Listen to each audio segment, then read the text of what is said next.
Sabunçu bazarında sahibkarlara təzyiq göstərilməsi ilə bağlı ciddi iddialar. Sabunçu bazarı ərazisində sahibkarlıq fəaliyyəti ilə məşğul olan şəxslərdən redaksiyamıza daxil olan müraciətdə ciddi iddialar səsləndirilib.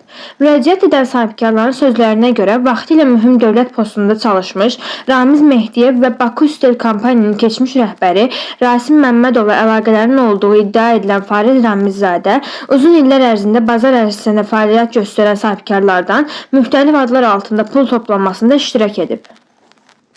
Sahibkarların iddiasına əsasən Fariz Kəzimov və sonradan soyadını dəyişərək Ramizzadə soyadını qəbul edib. İddialara görə o uzun müddət bazar ərazisində yerləşən piştaxta və obyekt sahiblərindən qeyri-rəsmi ödənişlər toplayıb və həmin vəsaitlərin müəyyən şəxslərə çatdırılmasını təmin edib. Müraciətdə adı çəkilən sahibkarlardan biri də Səmədov Əli Rəhbəroğludur. Bildirilir ki, o da sahibkarlar kimi həmin dövrdə müxtəlif ödənişlər etməyə məcbur olub. Hazırda isə vəziyyətin başqa müstəviyə keçdiyi iddia edilir.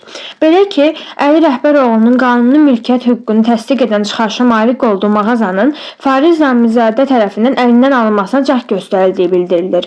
Sahibkarların sözlərinə görə Fariz Ramizadə mağazaya daxil olaraq işçilərə qarşı təhdid edici davranış nümayiş etdirib və obyektlə bağlı tələblər irəli sürüb. Bu hadisələrlə bağlı video görüntülərin və digər sübutların mövcud olduğu bildirilir. Müraciətdə daha bir ciddi iddia səsləndirilir.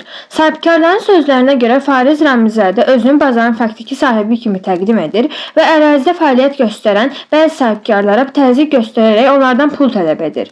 Onların sözlərinə görə belə halların davam etməsi sahibkarların fəaliyyətinə ciddi maneələr yaradır və mülkiyyət hüquqlarının pozulması ilə bağlı narahatlıq doğurur. Məsələ ilə bağlı artıq aidiyyəti dövlət qurumlarına müraciət edildiyi və hazırda araşdırmanın aparıldığı bildirilir. Sahibkarlar aidiyyəti qurumlardan araşdırmanın obyektiv və hərtərəfli aparılmasını, mövcud video görüntülərin və digər sübutların hüquqi qiymətləndirilməsini, qanuni mülkiyyət hüquqlarının qorunmasını və sahibkarlara qarşı təzyiq göstərilməsi ilə bağlı iddiaların araşdırılmasını xahiş edirlər. Redaksiya olaraq bildiririk ki, materialda qeyd olunan hallar sahibkarların müraciəti və onların irəli sürdüyü iddialar əsasında hazırlanıb. Sözü gedən şəxslərin mövqeyini öyrənmək və onların açıqlamalarını dərc etmək üçün qarşı tərəfə də söz haqqı verməyə hazırıq. İddiaların hüquqi qiyməti isə aidiyyəti qurumların apardığı araşdırmanın nəticəsindən asılıdır.